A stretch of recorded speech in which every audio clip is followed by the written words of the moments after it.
Hello and welcome to Core. This is Core episode 500. Oh my gosh! What do you think of that? What do you think of that number? This is monumental. I know. What are we doing to celebrate? Very, very little, really. No, we're here. We got sound effects. We got stupid stuff from Barry. Barry. Oh, whoops, sorry. Jill. There he is. We can do any of those things we feel like. We can really celebrate 500 with style by just doing the same shit we always do, you know?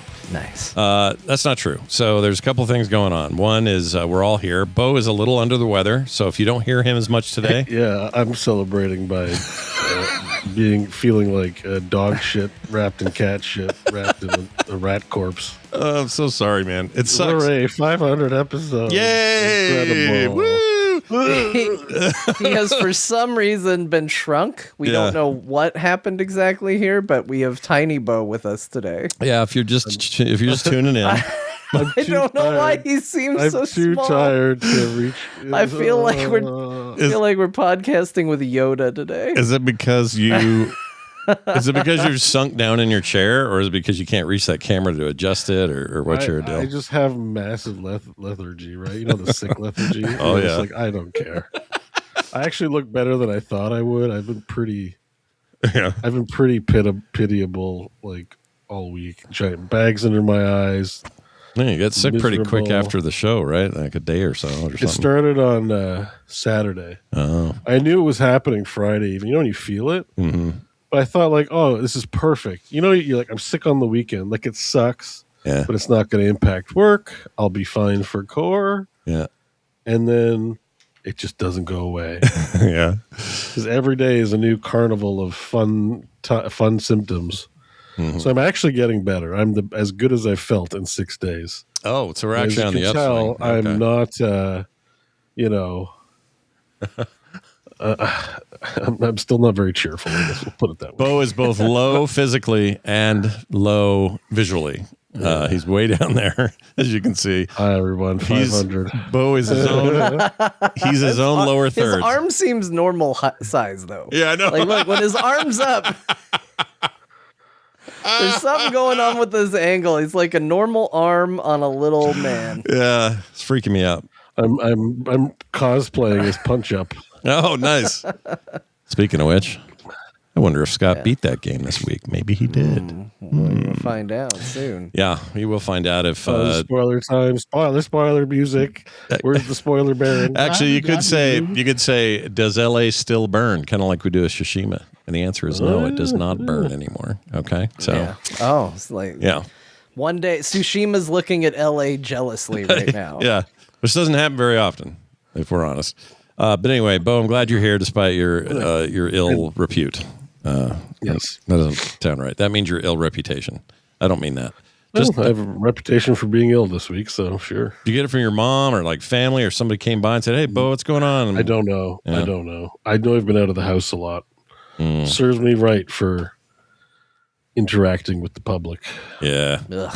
I've done a lot of that too lately, but for some reason I have been lucky this year and I'm scared. I feel like a ticking time bomb. John had his thing like a month ago. It was real bad for a couple of weeks. Beau now's a total mess. I feel like I'm... Yeah, you should be scared because I was like, oh man, I'm doing a lot. And then I was kind of, I felt like I was really hustling the past couple of weeks and it just all came to a stop. Yeah. You end up playing... You didn't play your jump gate deal on Sunday as a result? Or I can't play games when I'm sick. I know it, like being sick's the classic, yes, I can play video games. I cannot look at screens. I cannot read books. Always my eyes like get so goopy and bleh. Yeah. And and also having to use my brain when it's like, should I, be mean to this NPC or should I be nice? And my brain's like, oh, I don't care. It's just, why are you making me do this? So like, I just don't. My policy is not to play video games while I'm sick. It's probably a good idea. It's a wise decision. Yeah. Podcasts, like I don't have to use my eyes. Podcasts and music, ears. Yep. As long as it's not too aggravating, like aggressive style music, ear stuff's great. Yeah. Well, No get ready eye for stuff. the VGAs tonight. Yep. They're going to get loud. Well, I'm about on it. the upswing, and I'm sure it'll be fine. I'm sure it'll be fine. Yeah, I think it's going to work out. This is the most talking I've done in 6 days as well. Oh, really? Up to this point. Oh, yeah. Had a big 4-hour thing with us, and then a big lull, and then now you're back with us, and I like that somehow. Basically, yeah. Well, a reminder, because it is episode 500, for some additional time, but not forever. Like in the next couple of weeks, this gets pulled from the store. So if you want it now, you got to reserve it now. The celebratory 500 episode core mug available now at frogpants.shop. Go to the shop. You'll see it's the first thing there. Click it, reserve it. They're going to start shipping out the beginning of January. And we'd love you to have one if you want one. Apologies to everybody who lives in Canada or any other far-flung place of the world. These are damned expensive to ship, it turns out. $25 to Canada, about $35 on average, just about anywhere else in the world. I don't understand what's going on with international shipping rates. Canada? 25. 25 for a mug? Yeah. Is that with tariffs? That's with it. I don't know if it's because of tariffs. I mean, international rates are already skyrocketing. If you're doing flat like envelope-y type stuff up there or anywhere, you're pretty much okay. It's a little more money. But anything with bulk to it, and you're shipping from the States, it's freaking effed. It's so effed. But anyway, I don't blame you. That's too much for anyone to spend for a mug. No offense to ourselves, I guess. Yeah, I wouldn't do it. For those people who are like, oh, I can't do it because of the shipping.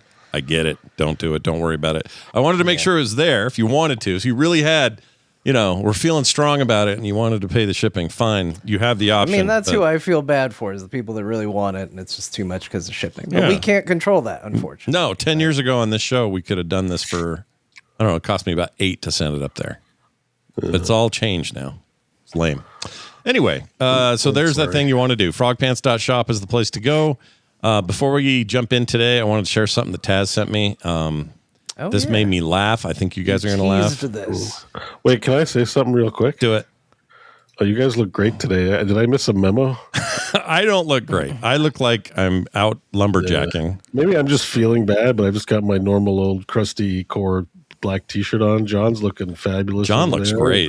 Yeah. Thank you. Shirt and a vest. Like, I feel bad. I feel like I let John down most of all. Yeah, you look pretty good in your lumberjack city lumberjack style. Yeah. There.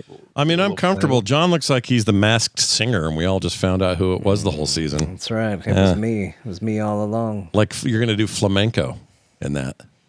I don't know why. It looks like a little flamenco dance suit. That's not the song at all, I should say. And, is that flamenco music? No, it's not. It's probably offensive. It's probably offensive what I've just done. So yeah, that's offensive to flamingos. They'll let me know when they send me their emails. All right, here's the thing I like. So he sent me this like looking back on 500 episodes, a retrospective. I'll show you the full screen in a minute, but he shows us in 2015. So give us an idea of where we started, right? Here we are. I don't think that picture was from 2015, but sure. Definitely not 2015. Yeah, 100% not. That was, I had really long hair in 2015 and I was about 20 pounds I had zero lighter. gray in 2015. Yeah. Well, now, look at us now. Oh, wait, these are very familiar. Look at that. Okay, there we go. So for listeners only, you only get the audio. In the second section, Beau has pink eyebrows, which I just that's thought was the really only funny. difference. Yeah. The only Listen, difference. guys. We used to be real haters about cosmetic surgeries, but it's now very normalized for people to get a little touch up. Yeah, no, it's very common, Beau. We understand. For the segment of listeners who think I'm a big phony because I get cosmetic surgeries, join the modern world, okay? It's trying to get a little nose work done, a little eyebrow work done. Yeah. Don't shame people. No, right? no, you're not into it. That's fine. I'm not dating you. No. I would date you though if you asked me. I'd go on a date. Yeah, well, you're a man of taste. 500 is when it got weird. Oh yeah, for sure. This is when it got weird. I mean, I understand what I'm doing with these eyebrows. It's your thing, and I like it. But I'm looking pretty for me, not for you. No, it's fine. This is gender affirming care. Don't come at us. All right, that's right. You're as manly as you've ever been to me. All right. I don't know where that's going, so we're going to shift gears. So today's going to be a little bit different. We're not going to have a bunch of news to cover. The show will be a little shorter, about a 90-minute affair, maybe a little less. And we're going to talk about the games we played this week and some of our thoughts around those. Beau didn't play a lot, but he'll have plenty to say, I think, about some of this stuff. during the week, John and I had a back and forth about how I finished Dispatch, and he each suggested that rather than us going through all the rigmarole of no more spoilers this week, we'll do a kind of from the spoiler position or the non-spoiler position of how I feel about how the game wrapped up, and then at some point, the three of us, Beau's health willing, will get together for a separate thing that we will put up for everybody that will just be about kind of like, let's sum up Dispatch. We're give it its due. We're not going to hold back. There's not going to be music. There's not going to be spoiler barons. If we want to go choice by choice through the whole game, we're gonna. Right. So if you want to hear that discussion for Dispatch, that will be a special thing coming in the future. For today, we're just going to get general thoughts. There you go. And I agreed with that because I think that's the smart way to do it, especially after 2 weeks of the stupidest conversations about freaking spoilers with people. So it's a nice break for us from that. And all that. So we're going to get into that in a second. If you're like, wait a minute, spoiler baron, I do want to just note that this exists when we need it. Hold on a second. Where is he? Here he is. When we have, and we're not doing them right now, but when we in the future have spoilers, just ripped their headphones off. The spoiler baron shows up to say it's spoiling time, and he'll be there when we do spoilers, and then go away when we don't have them. All right, but we don't have them today. We're going to get right into it, though, talk about games we played this week, and we'll do it with this. All right, I finished Dispatch, and I loved it, and I need more. And by more, I mean I'd take it in any form they want to give it to me. If in the intervening months or years that we don't have a sequel for the thing, I would happily take little 6-episode miniseries, animated films. I'd take shorts on YouTube. I'd take whatever they wanted to make. I don't think they're doing any of that, but I would love it if they would do more that didn't require them to have a perfectly functioning video game to launch before giving me more, because that's how much I liked it. I got those final 2 episodes done between the last time we spoke, and I think it ended. I think everything about that game, even not knowing what some of my decisions may have done for my ending, because I haven't gone that deep yet to see what I missed or maybe what I gained by choosing certain things. And we'll get way more into those choices when we do talk about this on a different episode. But I loved every freaking second of this. It was pitch perfect throughout. It was everything I wanted. I still have some misgivings about how the gameplay got in the way of the narrative for me a little bit. With the hacking mainly, but also some of the other aspects of how you do the actual Dispatch gameplay stuff. And it's not because it's bad. It's because the game's story and characterization and animation is so awesome that I just couldn't wait for more. And it slowed me down to have to look at this like static screen of dots moving around, and I'd be like, okay, at least there's some cool dialogue here, but man, I want to get back into this world. Let's go. And then when it did, it never disappointed. It went places I didn't expect. It did some things I thought were going to be tropey, and I went, oh, is this how we're going to fix that problem? And then it flipped it on its end and did the opposite of what I thought was coming. It surprised me. I freaking loved it.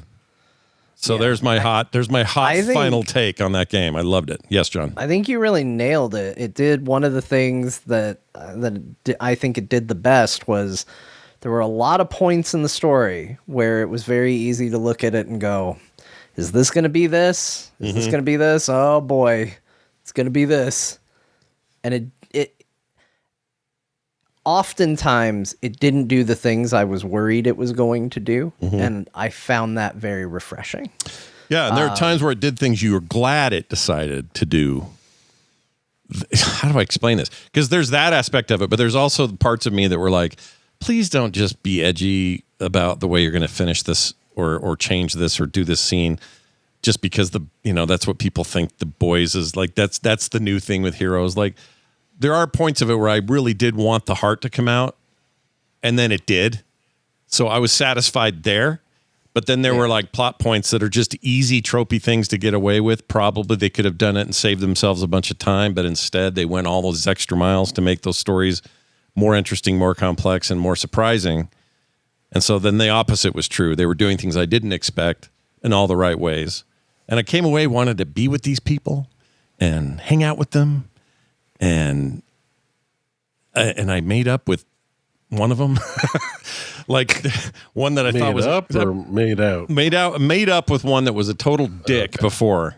Again, I don't want to skirt. I'm skirting the spoilers, but he was a dick. It's fine. You made out with flambe. I get it.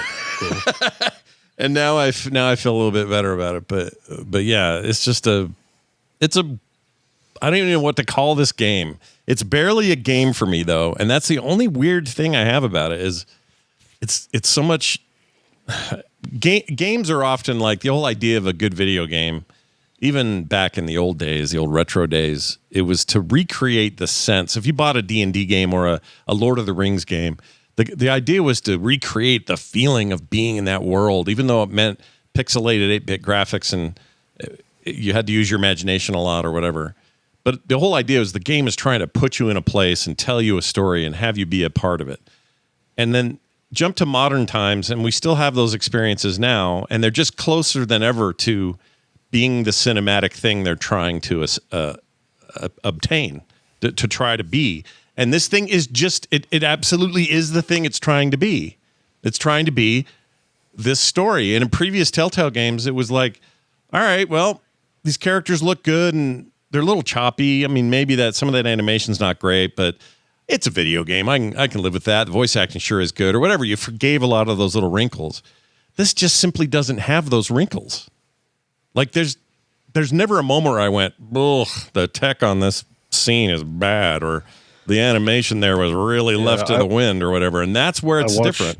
Yeah. I watched an interview with the developers, and one of the things they were talking about was just for the entire runtime, to the extent they went to hide all loading screens. Like if you play the game, there's not from front to back, there's not a single loading screen because stuff's loading while the current scene you're watching is like playing and stuff like that. Mm-hmm.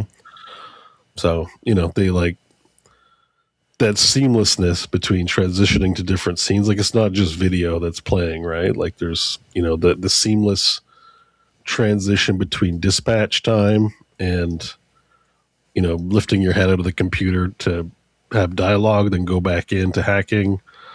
Like all of that had to be seamless throughout the entire runtime. And it's like, you don't really notice it till you think about like, I don't ever sit ever and like wait for anything, Yeah. No glitches, no load screens, nothing. It was like watching a really high quality, high end television animated series. And again, that's why I'm saying it. This is the only problem I have with it. It's a weird problem to have, but it transcended. It's the thing it was aiming to be. It literally became it. So then the gamey part of it felt like, well, why are we even bothering with that? Like, why don't we just? This should just be a show. This doesn't need to aspire to be a great TV show. It is one. You know what I mean? Well, I don't know. It's weird. It's a game. We've had this because a lot of people commented when I streamed it, like, I love it, but it's not a game. And I'm, it's like tic-tac-toe is a game. Like the bar for what you put the noun game on is actually very amazingly low. And one of them is not that there's no requirement that it has to be challenging. All it has to do is you have to interact with it in some way. Mm-hmm. And, this, as it turns out, this might be like an easy game in terms of like the game's not asking you to make correct decisions or get into this fail state where you got to start over. Mm-hmm.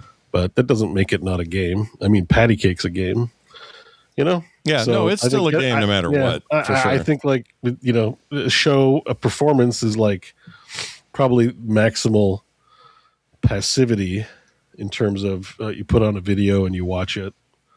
But even then, there's some interactiveness to a theatrical or video performance. For example, if you're watching it with others, you might be commenting, did you just see what happened? That's not very believable. Mm-hmm. Like you're not complete, unless you're like watching something alone, you're not completely not participating. And even arguably, I think when you're watching something alone, depending on the construction of what you're watching, your brain might be plugged in and doing things to assemble meaning or maybe what's going to happen next while you're watching. So you are participating in a very low way, but I don't think it meets the standards of like what we would just use the word game for. Right. So, like, you're right. Like, I think this is meant to be an enjoyable experience, and because you're making the decisions, even if there's low variability on what you're saying, you're still, there's a level of investment. If the writing is good, and in this case, it's the writing is good, you become like sort of more emotionally attached and invested. Like, it's never you playing Dispatch. It's this guy, Robert Robertson, the third, and it's his story, but because you're making decisions, I felt very much like these were, my friends and I want to hang out with them more. Like, it didn't really feel like a TV show at all. It felt like an experience. Yeah. And those decisions were meaningful enough that even if they didn't change the major arc of the thing, it felt like they were. And that's all I need. Like, that part of it, I think, is handled extremely well. I'm just saying that when you make me break to do hacking and dispatching, I just was left going, can we please just go back to I just want to watch some more of this. It was almost like having a forced interactive commercial, like a mobile game stopping and making me play another kind of mobile game in order to you have a job. That's like actually having a job, right? Where you're like, a little bit. Yeah. You're like, oh, I'm enjoying my life. Oh, time to go to this suck-ass place and do this suck-ass thing for 8 hours, interrupting my progression on all the other things that I care about. Right? Yeah. Like, it actually, like, I think the fact that it feels like a job is like partly the point, right? I think I think it is the point. I just came away going, this is so good on the one side, the non-interactive, or I should say slightly interactive, because I'm making choice decisions during lots of drama. That slightly interactive part is so next level, so new high watermark that it made the other stuff seem like, oh, well then, do we even need that? Like, can we just go probably do this? I'd be willing to bet you'd be happier to have it than not, because there's only so much animation that you're going to have done for the product. So, like, not putting in that probably means your experience is maybe 2 hours. You're watching a movie instead of a TV show. Like, having that game to play, one, increases your time with things. So it's one of those things. Absence makes the heart go fonder. Grow. Like, you like the cutscenes because you have a bit of time to, you're getting what did I call it? It's like that same psychology when you get bad shit in loot boxes. We're getting bad shit in loot boxes enhances when you get a legendary. Oh, right. Like you that. can't have a good one it's until you have a bad one. It's like you're being edged, basically, because they are still talking to you, and it is still opportunities to put forward some story and build some character that don't involve like animation budget. Yeah. Yeah. So, I think if you look at it that way, like, oh yeah, like, I definitely don't like this and I'd rather do the other thing, like, I mean, that's just how you feel about it. That's just how you feel about it. Like, I'm not saying you're I don't, this is not, again, I don't feel negatively about the game at all. None. I have no negative feelings about it. I just, for the first time in one of these kinds of games, wanted to get to the story faster than I usually do. And it's because they did such a damn good job. It's really, really good. John, final thoughts on, well, again, we're going to have a whole conversation outside of this, but from the, cloud level non-spoiler view, we go to John Jagger now for his thoughts. No, that's great. I've been a big proponent of Dispatch. I'm going to talk a lot about it on our end of year stuff. I would ask you, though, because this is not sort of a non-spoilery thing. You were very much on the I want to binge it, although you didn't. You were on the I want to binge it side. I want to binge it, but I want it to last longer. It was a weird dichotomy for me. But you, in retrospect, are you glad you waited, or do you think you could have done the week to week and had a good time with it? I think I probably could have done the week to week thing, because that would have spread it out in a more even way. Instead, I kind of went 2, 2, 1, 3, 2, or something like that. It felt a little like my schedule with TV shows now. Like, I'm behind on Pluribus by, I don't know, 3 episodes, and I got to figure out where I'm wedging those in. And it feels like a little like that. Like, when am I going to have time? Okay, I've got time. Let's sit down and let's do this. I think that it being episodic in the first place is the right way to do a game like this. In the same way that it might be the way to do a show like this. Although, you could easily see if this was a show, you could see this drop all at once on a service like Netflix or week to week on HBO with maybe the first week or something like that. Yeah. So it kind of fits wherever you get it. What stands above all the rest of it is just the level of execution here is off the charts. It's just so freaking good. I'm not used to games matching the medium so well and being a seamless matching of that medium. Like, it's one thing to play Cyberpunk 2077, and it's another thing to go watch the anime based on it.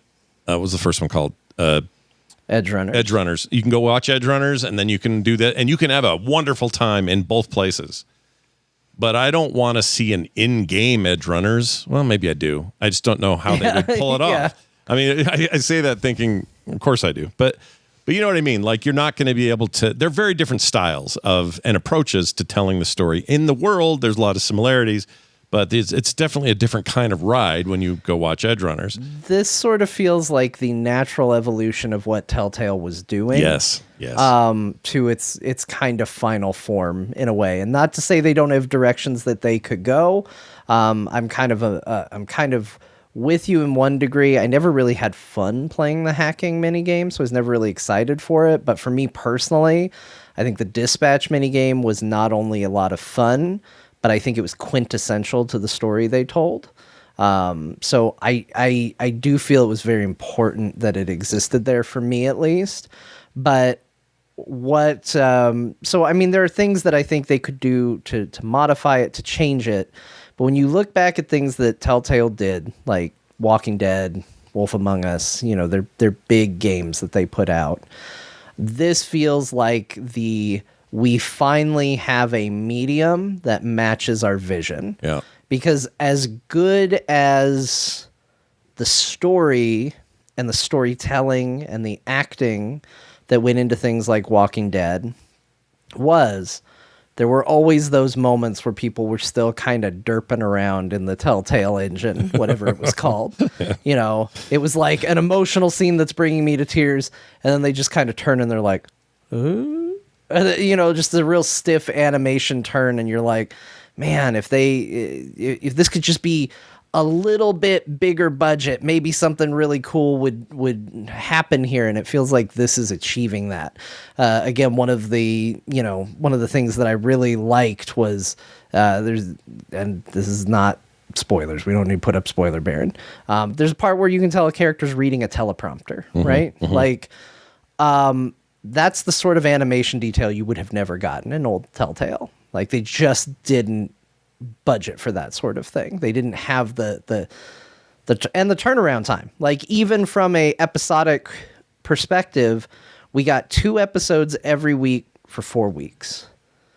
It was perfect. Like, you had the exact right amount of time to play the game, talk about it, think about it, and then there was another one. With the old Telltale games, it was like, yeah, there should be another episode next month, and maybe the exact date might shift around, but it's going to probably be around here, and it felt like it took a little longer. Yeah. And it felt like there was more of a reason to wait, and if you were playing it, it felt like there was more of an ability to fall off. So ultimately, what I think we wound up with was just sort of that formula as it shifted from Telltale to ad hoc, and what they're doing now has just sort of perfected what their goal was from the very beginning, which was to tell interactive stories really well. Yeah, I think, yeah, and the cadence of it was, I felt like some people don't like episodic no matter what. They just want their game right now. But they had a schedule, and they stuck to it. And that's important, I think. Delaying it or going, might be later. We don't know when episode 4, like, I don't think you can do that anymore. I suspect they might take a little longer. I've watched a lot of interviews about this, so half the subjects I'm like, oh yeah, it reminds me of something they talked about. So one of the things, because a lot of them are ex Telltale people that were laid off and reformed, right? Mm-hmm. So they talked about how, like, the old method under Telltale was like it would take months for an episode to drop. Mm-hmm. And like all your momentum's gone. Like there's like, we can't do that. We have to make it faster. Right. But they were saying, because it was every 2 weeks and people were reacting and fan theorizing, they were making changes in those 2 weeks to the game, like the episodes. Oh, wow. And it was really not a lot of time. They were mad crunching between releases. I guess the temptation's too hard in game dev. Is like TV, you record them all, and unless you accidentally left a Starbucks on a table in Game of Thrones. Yeah, even then it took forever to take out of there. So yeah, like they're not really editing them up to the last minute based on whatever people are talking about. But they were doing it for this, and they were like making adjustments. Because I think a really big tough thing about developing games like this is like when you get a choice of 3 options, you write some text to allude to what the type of response is going to be. Mm-hmm. But there can definitely be dissonance between what I interpret your text to mean and what the character actually does. Right. And there's actually shockingly very little. Like when I read something, I've correctly understood what they've intended to hint at by it, right? Yeah. But I've definitely played games where I've made dialogue choices and went, that's not what I thought that meant, and now I've got egg on my face, or now I feel dumb, or now I got to save scum. Mm-hmm. So I think part of what they were doing was looking at dialogue choices and trees and making sure like that kind of stuff was being understood. It's not like they were doing full animations, but they were definitely... They didn't call Aaron Paul and go, I need 15 pages of dialogue reread. Get in here. No, but one thing I will say, and he said, no way, bitch. Sorry, go ahead. I'm not about to spoil anything, but, you might just want to skip 10 seconds. No! One thing. Wait. It's not a spoiler. Just one thing I know about. I'm not talking. What I'm talking about is not in the game. Okay. I'm actually about to talk about what's not in the game. Okay. Is that there's some steamy stuff. Oh. That they thought would be too hot for TV that didn't make it into the game. And everyone's like, what? Steamier than... Release the sexy stuff. Was it steamier than the start of episode 4? Because it was pretty steamy. Yeah, I think so. Okay. Yeah. All right.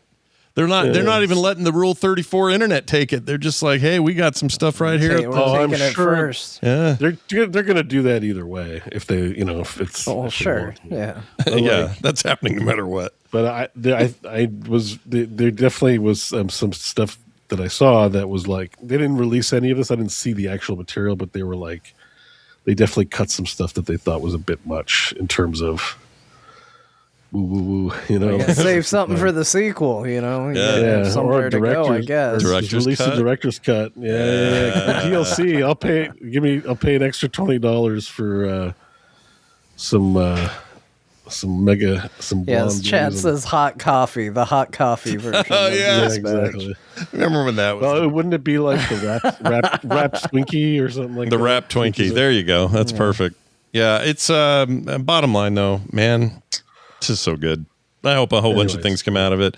I'm very excited about what they do next. We'll talk more in our end of year stuff, and of course, we'll get a little more spoilery on something special about it. But it was freaking great. I also played a bunch more of Split Fiction. Continues to be one of the great delights of this year for me. Boy, I took forever to finally play it, but when I did, it shot right up my list of things I'm going to have to consider toward the end of the year. In terms of just like raw fun, minute to minute, I know I said that last week. I'll say it again. It is the most fun I've had this year in a game. And being able to play with my daughter just adds that much more fun to it. We have laughed ourselves to tears a couple of times. It is a riot and speaking of a polished version of what it's trying to do. I've never played a co-op game that succeeded more in what it was aiming to do. Lots of great co-op games out there, but I don't think they all ever kind of quite nail what they're aiming for. This game knows exactly what it wants to be. It's had lots of practice since Brothers all the way up through A Way Out to, what was the last one? It Takes Two. Yeah. They have honed this to a fine point, these guys, and it's freaking fantastic, and I love it, and I can't wait for other people to give that a shot and have fun with it. And it's such a great kind of all ages sort of game. Like you could play this with Alexander, no problem. You guys could totally play. Oh, really? Oh yeah. Yeah. He barely knows how to use a controller. He's gonna Split Fiction. Well, okay, that's a different issue. But if you were worried it was going to be like, violent in terms content, of or like he can see it. Yeah. He could just sit and watch you play it with somebody, I suppose. it is not a game you can play solo. It turns out you have to have somebody else, and it's a free way to do it. They give you the what you call it, the pass. I can't. Why can't I say that word? The free pass. The friend pass. Yeah. Called, yeah. So I had my version, and then I just invite her, and she has it installed, and off we go. It was awesome. The only issues we've had, we got kicked out twice because of Steam's services for doing that kind of gameplay were down, like their matching services. And you could jump over and use the EA ones, but those are worse because you got to sign into a bunch of stuff, and it's a huge pain in the butt. So we just dealt with it. But Split Fictions, you guys, this game is so good. It's so good. I'd really like to play it. I don't know if it's going to be something that I can get to before the end of the year, but this is definitely on my list of, man, I wish I had the opportunity this year, because I've heard just such good things about it. Yeah, it's wonderful. And we'll play. We're not quite done, but we're probably getting close. And I think we're gonna play everything. We're playing all the side missions, which they call, I think they're just called side quests, but basically they're not like side quests in a regular video game. They're literally just more almost like seeing roller coasters along your adventure and saying, let's go do that roller coaster before we go where we're going. Because usually those are a little bit more crazy or whatever, and they're all worth it. They've all been a blast. The jump between sci-fi and fantasy has been legitimately rad and surprisingly just masterful. I don't know how these guys come up with these games. I'm not kidding. Like, there's so much variety. I really haven't done anything twice that's like the same. And it's a huge game. So clearly that sweary guy on the stage at the Game Awards every year, he's just, I don't know if he's a monster or a genius. I don't know what he is, but these games are rad. So Split Fiction, do not skip unless you have to. It's very, very good. Unless you have to. Okay. What else? Oh, I played some of that Demeo X D&D, Dungeons and Dragons battle marked game. I don't have a ton to say about it yet because I didn't play a whole lot, but that game is filled with potential and has a bunch of issues. Okay. Unfortunately, it's got some problems, and most of them deal with difficulty spikes. And the community are all talking about these things around the game, but difficulty spikes are really insane to the point of, like, third mission in, I'm like, I'm just dying immediately. What is happening? I mean, there's nowhere else for me to go but here. Why is it so freaking hard? The very third thing we do, where the first two were relatively easy and kind of eased you in, for whatever reason, they just overwhelm you with opposition in some cases. Some of that needs to be fixed. And then the other thing is you can't level your party members if you're playing by yourself, or if there's two of you and the other two party members are AI. They can fight and stuff, but you can't level them up like you can yourself. They've weird. Acknowledged this and said, yeah, we're going to fix that. It's a few things that just, this game's trying to be more like D&D, and in some ways it succeeds in doing that. But then then they fall short in weird ways, like, oh, I can't level and create more options for the character that just leveled up simply because it's not a human controlling him. It's not really an issue when it's you and 4 friends or 3 friends, but issues like that. I played about, 3 hours. I like it so far, but they're clearly cranking on it, trying to make it better. They seem very responsive to the community, so I'll keep my eye open on that. I also found this game called Hordes of Hel, HEL. All right, forget about your double toothpicks. Hell. Hell, it's bear time. This is a game that is a Vampire Survivors-like. And the thing that jumped out at me is its fidelity. It is one of these kind of games, but looks like a big, fancy Unreal Engine thing, which I think it is. Where they've gone for, like, I wouldn't say hyper-realism. See if I can get an actual video here. It's like you're looking at Path of Exile or Diablo 4 or any other capable top-down action game. Lots of They don't want to be accused of making it in a week. No, this took way more weekends to make this, I think. Maybe 3. Yeah. So it does, lots of reflective stuff and fancy effects and big explosions and, audio work and all that. But it's one of these. And I kind of got hooked on it. I played a bunch of this, so I'm going to recommend it. I think it's very fun. so far. I've unlocked 3 characters, unlocked 2 biomes. Yeah. Is it interacty or is it very passive? It's entirely passive, but if you decided to suddenly grab the other stick to do some additional aiming, you could. Okay. But if so you its interactive level is aiming. Is aiming. It's not like dodge mechanics. It's not like oh, there is a dodge, a cooldown dodge. Okay. But not a. It's not a. It's constant. almost an ARPG at this point. Damn. Pretty close, yeah. I mean, you can tell playing it. This is what they're aiming for. They're like, we want something closer to how you feel looting things, and I mean, I think objectives I said a while ago, right? Play like they're basically like Vampire Survivors is. It's funny that we make a genre for it because it's basically an ARPG. Yeah, yeah. Like you press a little more buttons, but it's just funny like how close that line is when you make a game that looks like Diablo 4, but you just don't press some of the buttons. Mm-hmm. Yeah, I think that's fair. I think that's exactly what this is, and I think it's better for it. I had more fun with this than I do a lot of these because a lot of these don't do much past what the Vampire Survivors set up. You only have to play this for 30 minutes a session rather than take 5 weeks to become level 100. Yeah, exactly. It's kind of like the Vampire Survivors borrowed from something else, and now something else is borrowing from other things and adding it to the mix. You also have this whole like God ecosystem where if you like Odin and his powers, then you can focus on his stuff and do a build that's very Odin-esque. If you want to be like Thor, you can mix it too, though. You're like, I want some of Freya's stuff, I want Thor's stuff, and Loki's got some tricky stuff, and you can do all these things. It's all set in ancient Norse mythology, kind of, and just cool biome diversity. Tons of characters unlocked. They all look really good. Lots of meaningful upgrades between every run, really. So there's not a lot of runs where you're just like, oh, I didn't get anything this time. I better go do it again. Kind of hate that. So it feels like you're always progressing.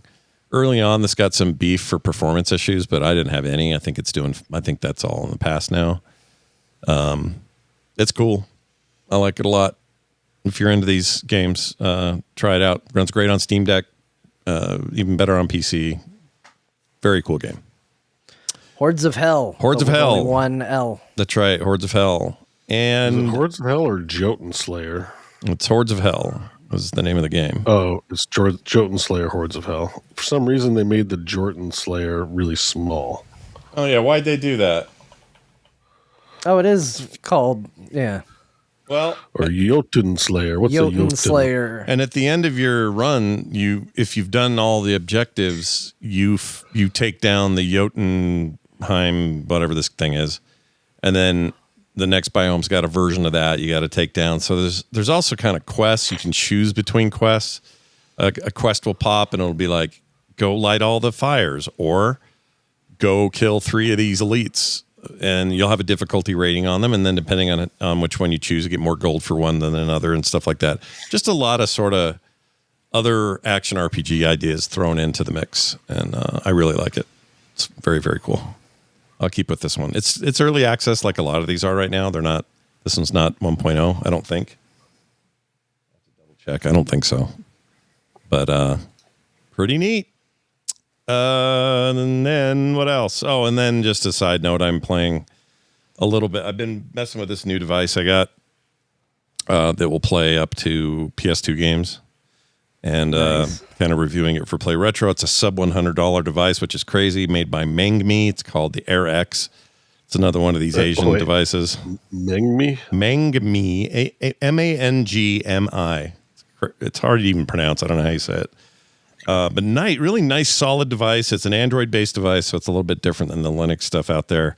A bit more capable in that regard. And I have been playing the 3DS version. Well, there is no other version. The 3DS game, Fire Emblem Awakening, which I've many times said is my favorite. And John, I believe, agrees with me. I love Fire Emblem Awakening. So good. I love it. It is the best freaking one. Yep. Despite their dumb little feet, it's a really good game. I don't care that they got pointy feet. It's fine. Yeah. My game of the year had pointy feet in it. It's fine. That's right. It did. That was a great homage, I thought, to the legacy of Awakening. But it's a very cool game, and I missed it. And I owned it, still own it. I just don't have a 3DS that works anymore. So here is where I'm playing it. And this device runs it really well. Had some issues with some texture loading stuff, but I think I've got all the right settings now. And anyway, it's a really cool device. If anyone out there reaches out on Discord or something, wants to know more about this or where to get them, I've been very, very pleased with it. And it wasn't tariff to hell. I got it for under $100. So there's that. All right, John, swinging over to you. Let's talk about a game that I am going to be playing this weekend because of you. Really? Yeah, I already owned it, played it. I think I talked about it first on here. Then we got busy doing other shit, and I never got back to it. So now, based on a little bit what I think you're going to say, I'm super stoked to get back in. Anyway, telling me more about Shinobi Art of Vengeance. Yeah, well, I talked about this last week that I decided to give it a try, and this felt like a major, miss for the year for me because, they came out close proximity to that Ninja Gaiden game. Just a lot of ninja stuff going on. And it was like, yeah, it looked really cool, but I just didn't play it at the time. And I kept hearing people say that, hey, this game deserves a real look. It's genuinely super, super good. And I thought, all right, well, let me give it a go. I remember artistically speaking, I looked at it and was like, well, I think this is one of the coolest looking games I've seen this year. I really love the way it looks. Let's see how it plays and all that. And I have now 100%ed this game. Damn. Now, that doesn't mean all the achievements. Usually that's what I mean when I say it is I got all the Steam achievements. I haven't done that because this game actually has a pretty deep... You got to go deep if you want 100% Steam achievements. But in terms of what's in the game, I have beaten every boss, I've played every level, I've gathered every power-up, I have unlocked every outfit, all the stuff you can do in the game short of score-based things, which is in arcade mode, get an S rank, in boss rush, get this, short of that sort of stuff, I have done it because I just couldn't put the game down. And that includes some stuff that really frustrated me. Some of the stuff in this game is very hard. I think I spent 30 minutes just trying to run the same challenge. It was just a platforming challenge over and over again because I was at 99% done. I was missing 2 things in the game. And all I had to do was get through this one challenge. And I was like, I am going to do this. I am not going to stop until I do this because I'm going to otherwise stare at this 99% and be driven crazy by it. And I'm not going to do that. You know what I loved is this was between when you first told us you beat it and it said 99 in your screenshot. Yeah. And then later we got a new screenshot that said, never mind. Here it is. I actually did it. It was 100%. Yeah, I did it. Yeah, it was 45 minutes later because I put a lot of time into trying to get the thing I needed to do, and then that allowed me to unlock the secret boss, and then I had to try and beat the secret boss, and then I came back and was like, okay, guys, we're fine. Don't panic, anybody. Yeah, we got 100%. Everything's on this okay. game. Sure. We're okay now. Sure. But just a really incredible game. I mean, the story is very basic. It's very tongue-in-cheek. I mean, you play a guy whose name is Joe Musashi, and all he does is grunt to talk. It's not... it is not taking itself uber seriously, but it does enough to where you're like, okay, I'm invested enough in the story to go stage to stage, and gameplay wise, it just feels so tight. That's the thing about this game is just, it feels like they're giving you a lot. In fact, I think the first week I talked about it, I don't think I said it, but in the back of my mind was this game almost has too much stuff for you to do because it felt like every stage it was like, here's 2 new mechanics for you. Sure, why not? Try this. Try this. I was like, this game is giving you so much. And then, inevitably the game's going to ask you to execute all of it and execute it well. But by the time I was to the end, I was like, I got this. This feels great. I'm doing cool ninja stuff. I feel like a badass ninja, which is exactly what these games should make you do. Sure. And I constantly found myself going, this game is just freaking fun to play. Every stage felt different. Every stage had little different variants in terms of what they threw at you. almost through the entire game, you're getting new enemies every stage. I think maybe by the end, they stopped throwing new things at you, and instead we're just like, hey, here's all the other stuff in a new remixed format. But overall, like, you're seeing new stuff constantly. You're unlocking new stuff constantly. I think you get 2 stages where it's like, okay, I have unlocked everything, and now there's like 2 little stages left to go. It even did a thing I hate. Beau knows I hate this. It did a stage that was inside a creature. It was all going up inside through a creature. I usually hate that inner space shit. And even that level was okay. Probably my least favorite of the levels. But even that one was all right. But you're prone to hate that. You don't like that. I do hate it. Yeah. I hate anytime you're like, it's inside a body. Ooh, I hate it. I hate it so much. I love that bugs you. I don't know why. I love that you hate it. Well, because everything's just going to be wet and goopy, and there's stomach acid, and here's meat doing meat things. Oh, a bone. And I just like, I'm sure there are people that think that that's cool. I don't ever think that's cool. I'm just like, that's gross. So your least favorite movie is Inner Space or Osmosis Jones or one of those movies where I saw Inner Space when I was a little kid, and I'm pretty sure I told my dad this is the worst movie I've ever seen. I love it. I didn't know that when we did it for D&D. It makes it so hilarious. I know. Gorp so hard on the mega. No, it was the mega frog hemoth. Oh, I was thinking of Gorp. Wait, I thought Gorp we went inside of in this. No, only you went inside, and it was your hand in his urethra. Oh, that's right. Because there was a necklace of fireballs. I can't remember why you went to go look under his loincloth. Anyways, he was dead.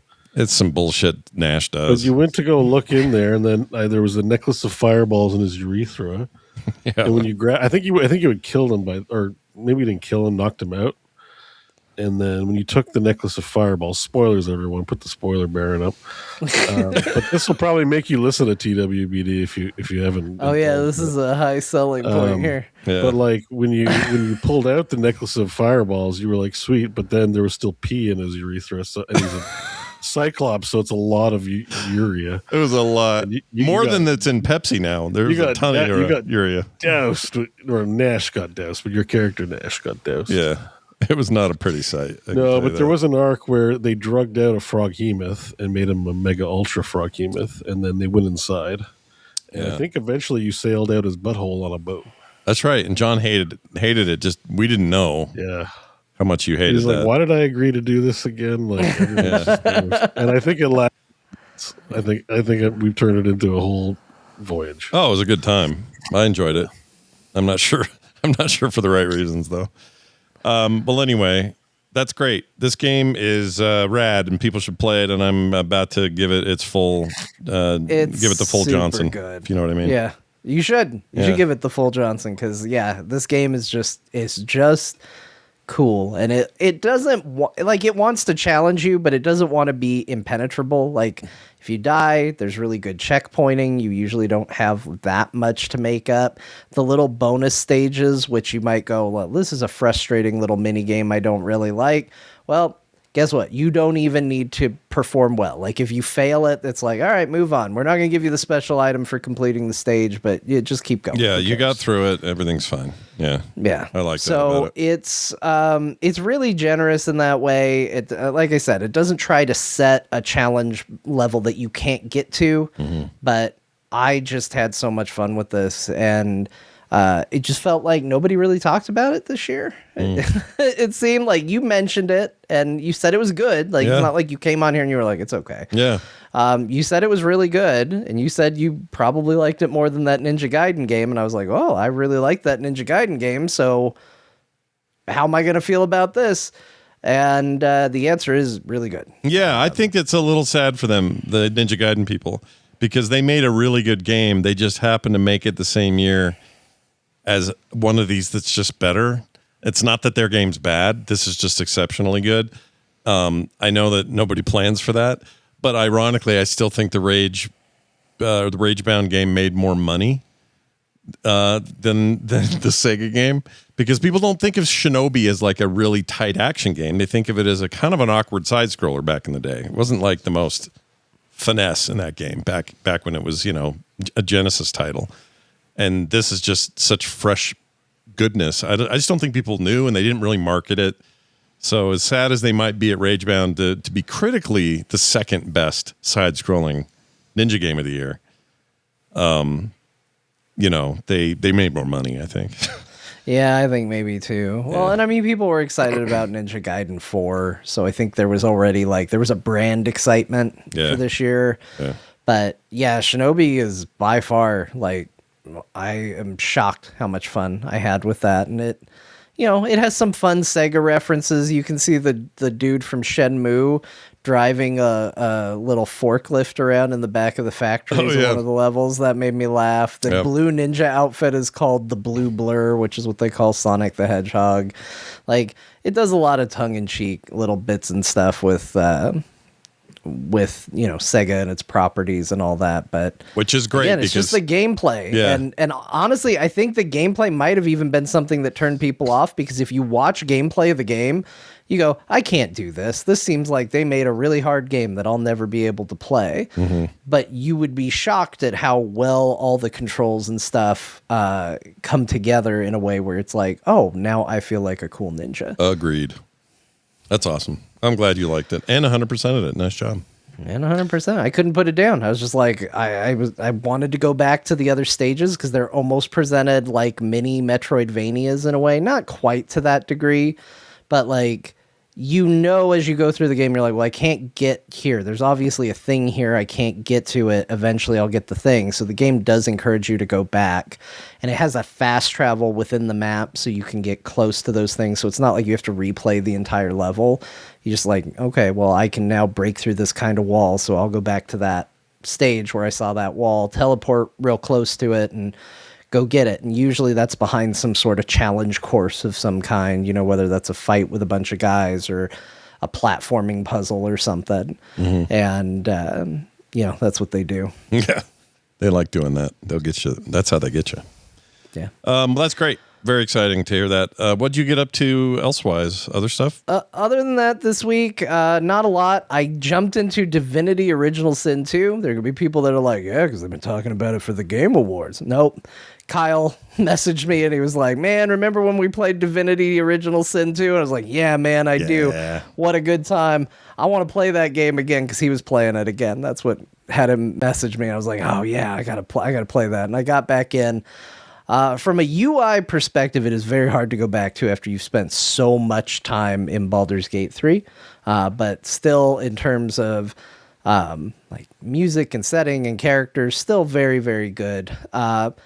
The overabundance of ground effects and mist and blood and fire and acid and all that shit, I still think is a bit overdone.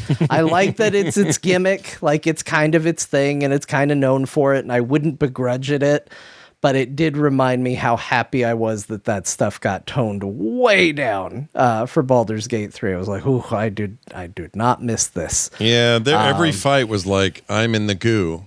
I think I'm okay. Oh no, that's flammable. We're all dead.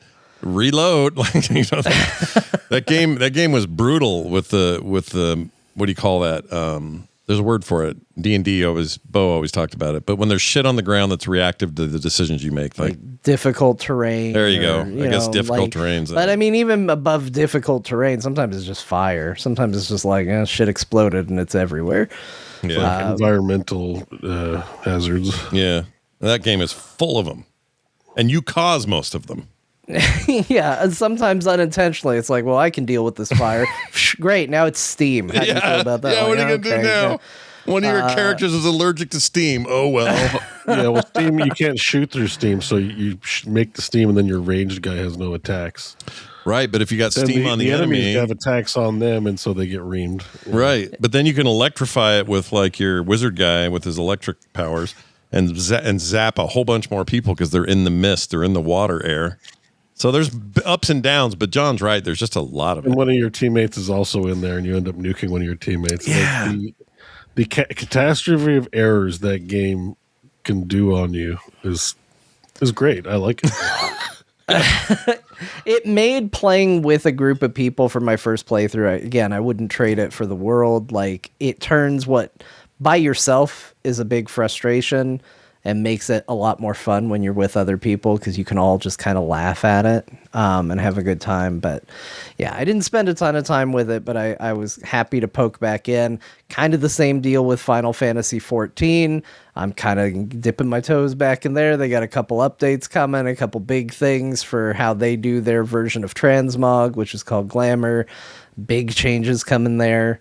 Still not as good a system as WoW's, but they are opening it up to where you can transmog basically anything. That's good. So like you want to be a plate male caster, go for it. Do it. You want to be a vicious warrior tank that's wearing a loincloth, go for it. Like, that's you do you is kind of the direction they're going with that stuff. I think that's pretty cool. Nice.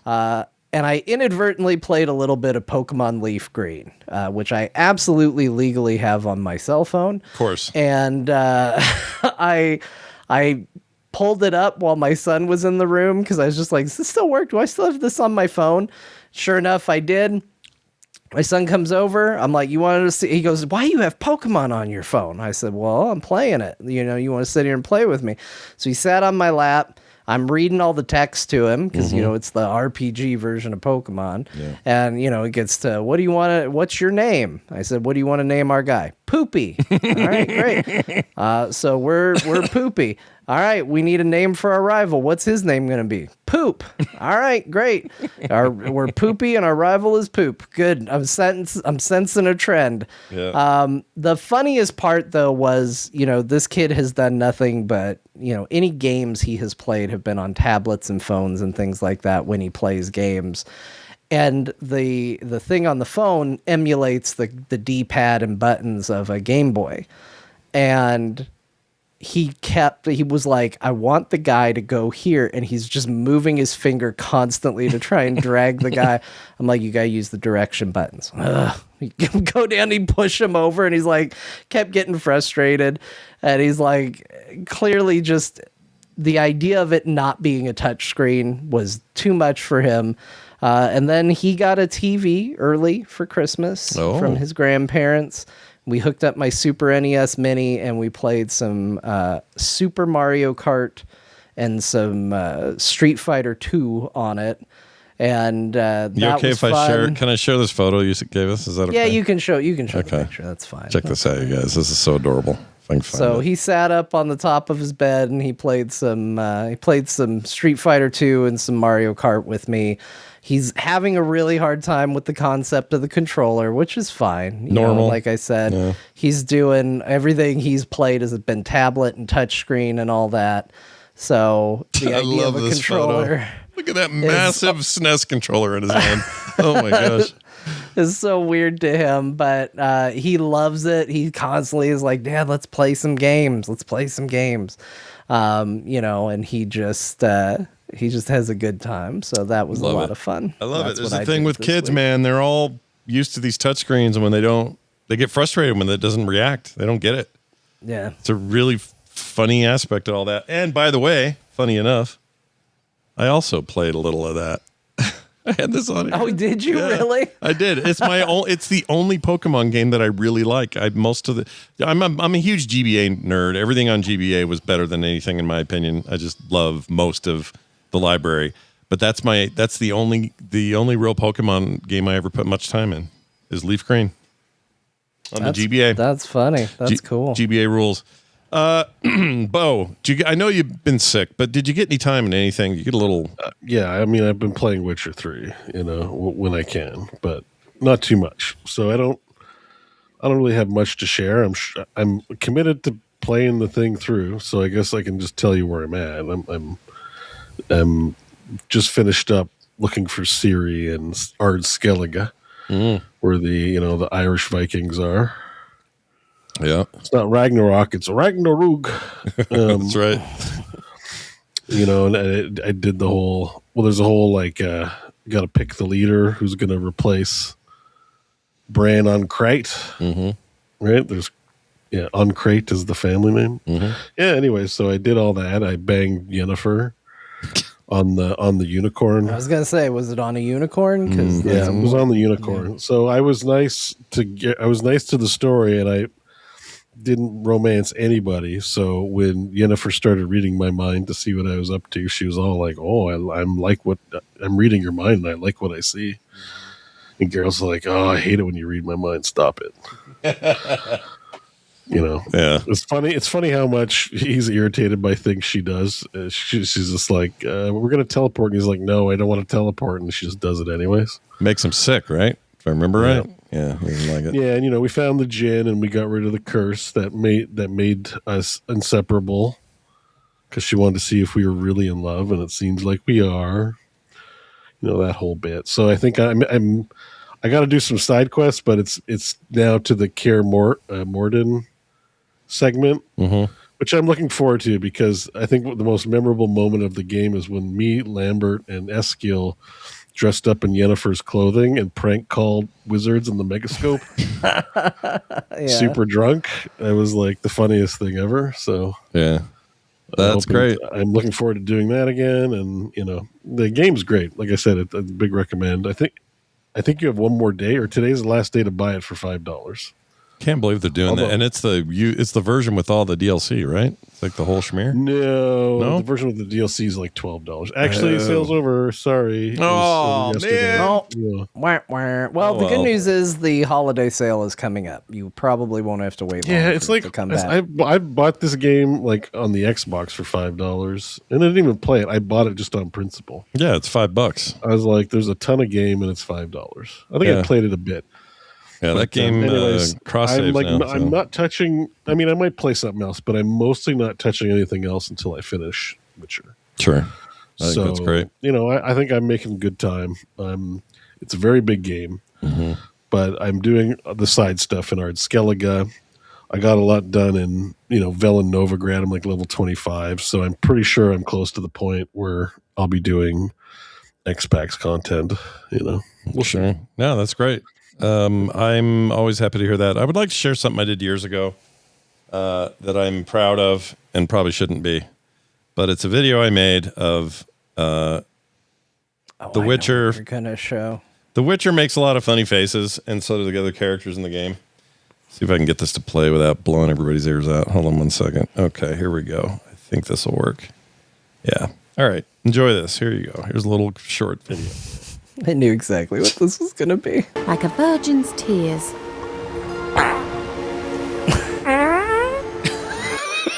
I mean, it's because they've gotten so much better. Like the stuff in Cyberpunk's so much better facially and, reacting and emotes and all that. But they always look like they were farting to me. So I made a farting video. Yeah. No, there's definitely some jank. There's definitely some jank. Like the moment you step within like a foot of somebody, they go, "Ah!" and start screaming like crazy, like as though you knocked them over. Yep.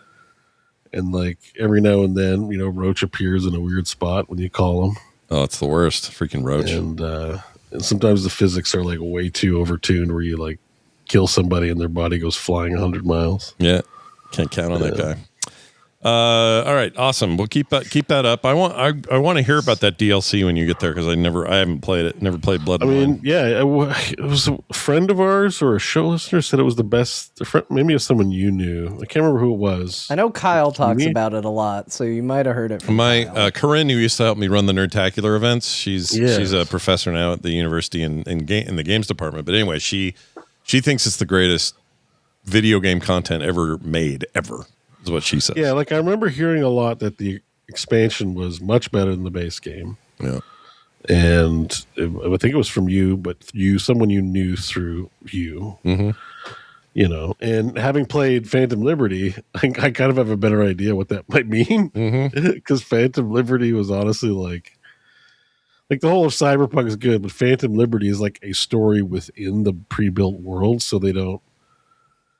All their time is just spent telling a good story and don't have to do any world building or here's you at level 5 bullshit. It's all like it's all heat, so I have a feeling, it's going to be really awesome playing that expansion, but it is a long game. There really are a lot of quests. Like finding Dandelion, takes, you got to talk to every one of his recent girlfriends. There's 15 of them, it's a lot. Yeah. A lot to handle, a lot to deal with. Freaking Dandelion. Well, That's awesome.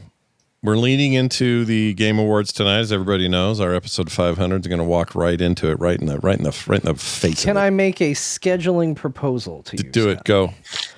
Why don't we take, a 5 or so minute break? Good idea. I need one for sure. Yeah. And then come back and we'll do our little intro right up until it starts, and then we'll do some VGA business. I think that's perfectly a wonderful idea to do. Plus, I got to pee. I've drank a lot of water sitting here listening to us talk. Gotta do it. You gotta do it. Don't hold your bladder, everybody. It's not good for you. We're going to take a break. When we come back, it's the Game Awards and our coverage of it.